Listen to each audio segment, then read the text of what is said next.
मेरे प्रिय विद्यार्थियों, आज मैं आपके लिए रीतिकाल के संदर्भ में परिचर्चा लेकर आया हूँ। रीतिकाल की सामान्य काव्यगत विशेषताओं के संदर्भ में मैं चर्चा करूँगा। जैसा कि हम सब जानते हैं कि रीतिकाल के आरंभ समय अथवा उसकी कालावधि के समय में विद्वानों में मतभेद है। बाबू श्याम सुंदर दास आदि विद्वान रीतिकाल का आरंभ आचार्य केशव दास से मानते हैं और रीतिकाल की अवधि को सन 1600 से 1850 तक मानते हैं। पंडित रामचंद्र शुक्ल आदि विद्वान चिंतामणि त्रिपाठी से रीतिकाल का आरंभ मानते हैं और इसके अनुसार रीतिकाल की कालावधि 1650 से सन 1850 ईस्वी तक मानी जाती है।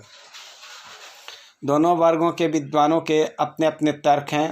बाबू श्याम सुंदर दास का कहना है कि सर्वप्रथम आचार्य केशव दास ने हिंदी में कवि प्रिया और रसिक प्रिया की रचना करके रीति ग्रंथ की रचना का मार्ग प्रशस्त किया।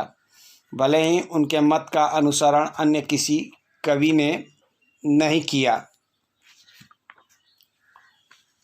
रीतिकाल की कालावधि हम श्याम सुंदर दास जी के अनुसार 1600 से 1850 ईस्वी तक ही मानकर चलते हैं और श्याम सुंदर दास जी के अनुसार केशवदास जी को रीति काव्य के प्रथम आचार्य कवि के रूप में देखते हैं। रीति काव्य में 3 प्रकार की रचनाएं प्रस्तुत की गईं: श्रृंगारपरक, रसपरक, भक्तिपरक और नीतिपरक। प्रमुखता श्रृंगार रस की रचनाओं की है। संयोग एवं वियोग श्रृंगार के दोनों पक्ष अपनाए गए। प्रधानता वियोग विप्रलंब श्रृंगार की है। वियोग श्रृंगार का व्यापक एवं विशद निरूपण किया गया है। कहीं कहीं ये वर्णन ऊहात्मक हो गए हैं। विरह वर्णन के अंतर्गत अनेक बारहमासा और षटभुज वर्णन किए गए हैं। संयोग संभोग श्रृंगार संबंध वर्णन प्रायः कामुकता से ओतप्रोत हैं और कहीं कहीं अश्लीलत्व दोष के भी शिकार हुए हैं। रीति काव्य लिखने की परंपरा हिंदी को संस्कृत से प्राप्त हुई है। संस्कृत साहित्य शास्त्र में 5 काव्य सिद्धांत मत प्रचलित थे: अलंकार, रीति, वक्रोक्ति, ध्वनि और रस मत। सभी सिद्धांतों का कुछ न कुछ प्रभाव हिंदी के रीति काव्य और काव्य शास्त्र पर पड़ा। यह विशेष रूप से रसमत रहा। केवल केशवदास अलंकार मत के अनुयायी हैं। अन्य कवियों में रसमत को अपनाया गया। रसमत में ध्वनि मत सहायक रहा। रीति और वक्रोक्ति के आधार पर की जाने वाली रचना प्रायः नगण्य है। सूफी कवियों के इस मिजाजी विचारों को, जनमानस की कामुकता को रीतिकाल में कविता का विषय बनाया गया। राधा कृष्ण की रागानुरूप भक्ति में श्रृंगार भावना को एक प्रकार से नैतिक समर्थन प्रदान किया। फारसी और उर्दू की कविता में श्रृंगार भावना को प्रोत्साहित किया गया। श्रृंगार रस वर्णन के अंतर्गत नायिका भेद कथन पर विशेष बल दिया गया। इस क्षेत्र में हिंदी के कवि अपने अग्रज संस्कृत कवियों को बहुत पीछे छोड़ गए हैं। नायिकाओं का सौंदर्य वर्णन नक्सिक पद्धति पर किया गया। नक्सिक वर्णन बहुत विस्तार से किया गया। श्रृंगार का स्वरूप प्रायः गृहस्थिक ही रहा। परकीया नायिका के विविध रूपों का सविस्तार वर्णन किया गया, परंतु स्वकीया के प्रेम को श्रेष्ठ बताया गया। गायिका प्रेम की निंदा की गई। इन कविताओं में वेश्याविलास की गंध कहीं नहीं है। रीतिकालीन काव्य में श्रृंगारिकता का आधार रसिकता है और उसका उद्देश्य इंद्रिय सुख की प्राप्ति है। वासना को निश्चल रूप में ग्रहण किया गया है और उसकी तुष्टि को प्रेम रूप में स्वीकार किया गया है। उसको न आध्यात्मिक रूप देने का प्रयत्न किया गया है, न उदात्त एवं परिष्कृत करने का। प्रायः समस्त रीतिकालीन कवियों ने भक्तिपरक रचनाएं लिखी। इसका आधार जीवन और जगत के प्रति निराशा है। भक्त कवियों की मार्मिकता एवं अनन्यता का अभाव है। इन कवियों ने फारसी को कसीदा शैली पर आश्रयदाताओं की प्रशंसा में अतिशयोक्तिपूर्ण वर्णन के रूप में प्रयोग किया। रीति काव्य में वैभव विलास के आकर्षक एवं अतिशयोक्तिपूर्ण वर्णन किए गए हैं। अधिकांश कविता स्वान्तः सुखाय न होकर स्वामिनः सुखाय है। रीति काव्य में ब्रज भाषा का परिमार्जन एवं परिवर्धन हुआ। इसमें संस्कृत की कोमलकांत पदावली अथवा ब्रज भाषा का विकास हुआ। यह विकास प्रायः अभूतपूर्व है। वर्ण संगठन, शब्द मैत्री, रोचक उपमानों के साथ शरीर के अंग प्रत्यंगों की रूप माधुरी का वर्णन सजीव शब्दावली में किया गया है। भावों एवं अनुभावों का विधान देखते ही बनता है। मतीराम की निम्नांकित पंक्ति द्रष्टव्य है। कुंदन के रंग फीको लगे, झलके ऐसी अंगन चारु गुराई, आँखिन में अलशानी चितौनी में, मंजू बिलासन की सरसाई, को बिनु मोल बिकात नहीं, मतीराम लहें मुस्कान मिठाई। रीति काव्य में प्रयुक्त मुख्य छंद हैं दोहा, सोरठा, कवित और सवैया। इस काल में यद्यपि कुछ प्रबंध काव्य भी लिखे गए, तथापि प्रमुखता मुक्तक काव्य की ही रही है। इस काल में रसखान जैसे कवि का भी प्रादुर्भाव होता है, जिनकी रचना में भक्ति की मधुर लहरी का आनंद लिया जा सकता है।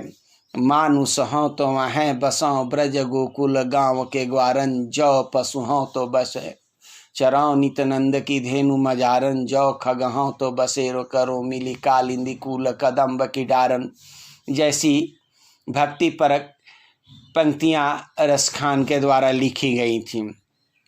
काव्य में रीति प्रवृत्तियों के दर्शन भक्ति काल में ही हो जाते हैं। अतः भक्ति काल और रीति काल के मध्य लक्ष्मण रेखा खींचना सर्वथा एक दुष्कर कार्य है। केशवदास उसकी संधि पर दिखाई देते हैं। रीति कवि प्रायः यौवन के कवि हैं। रीति काव्य में जीवन की विविधता, संघर्ष, साधना एवं वास्तविक समस्याओं के चित्रण का सर्वथा अभाव पाया जाता है। रीति काव्य की परंपरा रीतिकाल में ही समाप्त नहीं हुई, यह धारा अद्यावधि चल रही है। रीति काव्य ब्रजभाषा का काव्य है और ब्रजभाषा में ही इस परंपरा का विकास हुआ है। युद्ध काव्य रचना की दृष्टि से रीतिकाल हिंदी साहित्य का स्वर्ण युग है। इस काल में भूषण जैसे वीर रसात्मक कवियों का भी प्रादुर्भाव हुआ, जिनकी रचनाओं में इंद्रजिमी, जंब पर, बाड़ाव सुअंब पर जैसी वीर रसात्मक रचनाएं लिखी गई। संस्कृत साहित्य में यह काव्यांग निरूपण की ही एक प्रणाली बना ली गई है कि स्वनिर्मित दोहे में अलंकार या रस का लक्षण लिखना, फिर उसके उदाहरण स्वरूप किसी अन्य कवि द्वारा निर्मित लक्षणों का निर्वाह करने वाला कवित या सवैया लिखना। इस प्रकार संस्कृत साहित्य में आचार्य और कवि दो श्रेणियों में व्यक्त रहे। जैसा हम अन्यत्र अध्ययन के क्रम में देखे हैं। पंडित राज जगन्नाथ के अभाव के फलस्वरूप हिंदी के कविगण स्वनिर्मित छंद का उदाहरण स्वरूप प्रस्तुतिकरण करने लगे। इस प्रकार हिंदी काव्य क्षेत्र में यह भेद लुप्त प्रायः हो गया और हिंदी का प्रत्येक रीति कवि आचार्य बन गया। पंडित रामचंद्र शुक्ल के अनुसार इस एकीकरण का प्रभाव अच्छा नहीं पड़ा। आचार्यत्व के लिए जिस सूक्ष्म विवेचन और पर्यायलोचन शक्ति की अपेक्षा होती है उसका पूर्णतः विकास नहीं हुआ। ये कवि एक दोहे में लक्षण लिखकर कवि कर्म में प्रवृत्त होते जाते थे, यानी उदाहरण रूप छंद लिखने लग जाते थे। ध्यातव्य यह है कि दोहे में लिखे हुए लक्षण प्रायः अपर्याप्त होते थे तथा उदाहरण रूप छंद में लक्षणों का पूर्ण निर्वाह नहीं होता था। यह देखकर बहुत विचित्र लगता है कि दोहे में दिए गए लक्षणों की कसौटी पर उदाहरण रूप छंद में खरा नहीं उतरता है। या तो लक्षणों का निर्वाह अपर्याप्त है अथवा लक्षण को भिन्न या अशुद्ध रूप में प्रस्तुत किया गया है। काव्यांगों के विस्तृत विवेचन, तर्क द्वारा खंडन मंडन, नए नए सिद्धांतों का प्रतिपादन आदि सब का अभाव रहा। संभवतः इसका कारण यह रहा हो कि उस समय में हिंदी गद्य का विकास नहीं हुआ। इस संदर्भ में आचार्य शुक्ल का कथन द्रष्टव्य है। यथा हिंदी साहित्य में यह एक अनूठा दृश्य खड़ा हो गया। उपयुक्त बिंदुओं पर ध्यान देने से यह स्पष्ट हो जाता है कि हिंदी में लक्षण ग्रंथों की परिपाटी पर रचना करने वाले जो सैकड़ों कवि हुए वे आचार्य कोटि में नहीं आ सकते। वे वास्तव में कवि ही थे, उनमें आचार्यत्व के गुण नहीं थे। उनके अपर्याप्त लक्षण साहित्य शास्त्र का सम्यक बोध कराने में असमर्थ है। बहुत स्थलों पर तो उनके द्वारा अलंकार आदि के स्वरूप का भी ठीक ठीक बोध नहीं हो सकता। कहीं कहीं तो उदाहरण भी ठीक नहीं है। इन कवियों के आचार्यत्व में एक स्पष्ट कमी दिखाई देती है। शब्द शक्ति के विवेचन का प्रायः अभाव ही रहा। दो चार कवियों से शब्द शक्ति का विषय लिया तो वह नाम मात्र को। इस संदर्भ में आचार्य रामचंद्र शुक्ल ने यह महत्वपूर्ण बात कही है जिससे इस विषय का स्पष्ट बोध होना तो दूर रहा, कहीं कहीं भ्रांत धारणा उत्पन्न हो जाती है। इन कवियों ने दृश्य काव्य का निरूपण तो किया ही नहीं। सारांश यह है कि इन रीति ग्रंथों पर ही रहने वाले व्यक्ति का साहित्य ज्ञान कच्चा ही समझना चाहिए।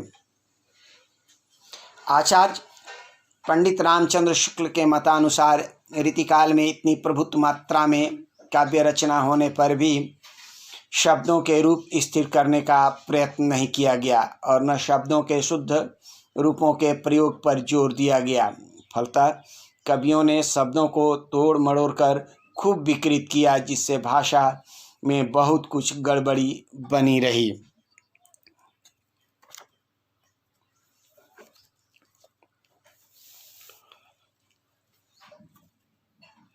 रीति का जहाँ तक संबंध विशिष्ट पद रचना से था, काव्य के विभिन्न अंगों के विवेचन की प्रक्रिया इस रीति ग्रंथों में पाई जाती है। रीति संप्रदाय में रीति को काव्य की आत्मा कहा गया है। रीतिरात्मा काव्यस्य, इसे कला में निखार आया और श्रृंगार रस की प्रधानता हो गई। काव्य लक्षणों में बद्ध कर रचना करने वाले रीतिबद्ध कवि कहलाए और इससे मुक्त होकर लिखने वालों को रीति मुक्त कवि की संज्ञा दी गई। रीतिबद्ध कवियों में केशव, देव, मतिराम आदि मुख्य हैं, तो रीति मुक्त कवियों की परंपरा में घनानंद, ठाकुर, बोधा आदि के नाम उल्लेखनीय हैं। इन प्रवृत्तियों के अतिरिक्त प्रबंध काव्य की परंपरा में चंद्रशेखर, जोधराज, सूदन आदि कवि आते हैं। इनके अतिरिक्त नीति और ज्ञान संबंधी काव्य लेखन में वृंद, गिरिधर, घाघ, बैताल, भगवत, रसिक आदि कवियों ने अपनी पहचान बनाई। जाहिर है कि इस काल में अन्य प्रवृत्तियां भी जीवित रही, लेकिन रीति और श्रृंगार परक रचनाओं की प्रमुखता के कारण इस युग की मुख्य काव्यधारा रीति और श्रृंगार है।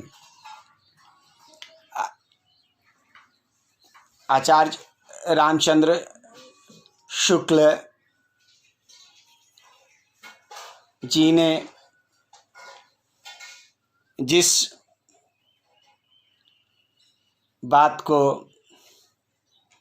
कहा उस बात का सार संक्षेप यही है कि इस कालखंड में कवियों ने